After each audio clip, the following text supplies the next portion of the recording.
Thank you for coming back. Happy 4th of July today.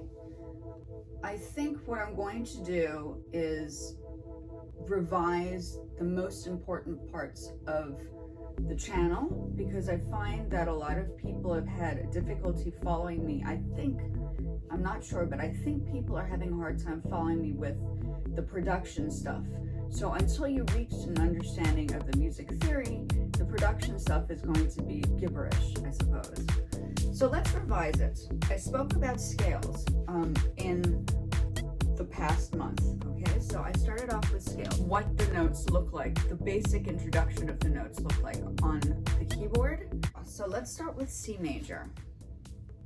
I'm using this keyboard, okay? So you're gonna just hear what I'm doing right now. C major. Let's revise. C major, and when you're sitting in front of the keys, the keyboard, the C major will be in front of your belly. I'm not really sitting at the moment, okay? G major, that's the second scale. Okay, F major. Okay, so it's C major, G major, F major. And the reason why we start with those three scales is because those are the easiest to understand. C major doesn't have any flats or sharps. G major has F sharp. Okay, F major has B flat. Okay, so that's the general idea. Let me pull it out on here so you guys can see what I'm talking about. C major. C major. I know I haven't gotten it in yet. C major. This is C major. Okay. Okay. This is G major at the bottom. Okay. G major at the bottom. That's what it looks like when you're writing it down. Okay. And then you have F major. Okay. And the time signature, the key signature, okay, treble clef, bass clef, right? The treble clef is the right hand, the bass clef is the left hand. Sharps or flats will be found where the time signature is. We were speaking about BPM, which is the more modern context. Tempo, which is generally what the time signature is. And then right now the scales are just in 4/4, meaning the measures, these are measures, right? This is a measure. A measure is, so you have 4 measures with this particular scale, with these scales that are written. So measure are these parts over here. Okay, and then that's a bar line. In the States, they call these bars. Overseas in Europe, they call these measures. I teach students to call them measures versus bar lines, and then the bar line, because it gets extremely confusing. And I remember growing up in different countries, and this was the most complicated thing to understand, is that each country has their own particular way of talking about theory, music theory, okay? So that's what that is. Now we're gonna go into, I'm gonna put this here. Very quick roundup, okay? Now we're gonna go into the time, not just the time signatures, but the notes, okay? A whole note, a dotted half note, a dotted quarter note, a quarter note, an 8th note, and a 16th note. Okay, so I'm gonna play these for you. I'm gonna just use middle C, okay? A whole note. 1, 2, 3, 4. A dotted half note. 1, 2, 3. A half note. 1, 2. Okay. A dotted quarter note. 1 and. A quarter note. 1. An 8th note. And. A 16th note. And there are many, many more notes to go into this process.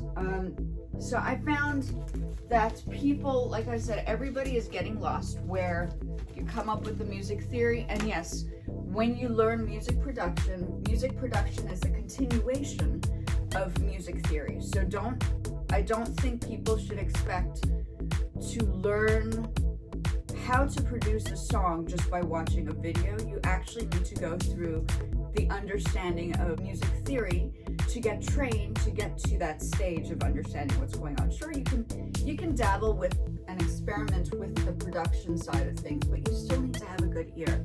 And a good ear comes with understanding composition. And composition just means coming up with songs that are relatable to people. We were also talking about pentatonic, right?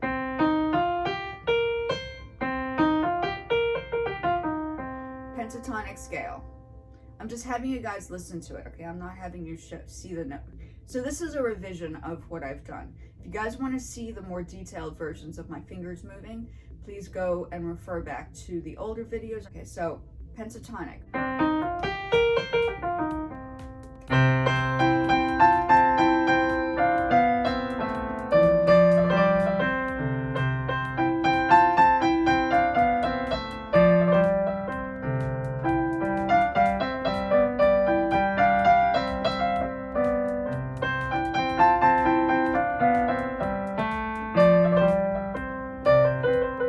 Intervals, right? I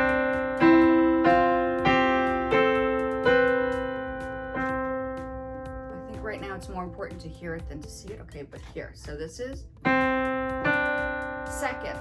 And remember I had been talking about songs to remember the intervals, okay? The second, third, fourth, right? Fifth, sixth, seventh, and a perfect octave. And then we were talking about triads or just chords. Okay, so this is root position. So if you're going to start on C, and these all, if you know the scales, you can do this in all the other scales. So C major is C, E, G. That's the root position. Okay, interval, the second position, so it's the root. First position. Okay, so that will be E, G, and C. Second position. So that will be G, C, and E. G, C, and E. Okay. And then I was talking about arpeggios. So if you learn your triads, then you can actually shift into the arpeggios. So an arpeggio would be like this.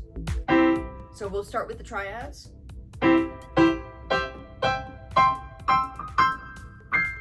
The arpeggio.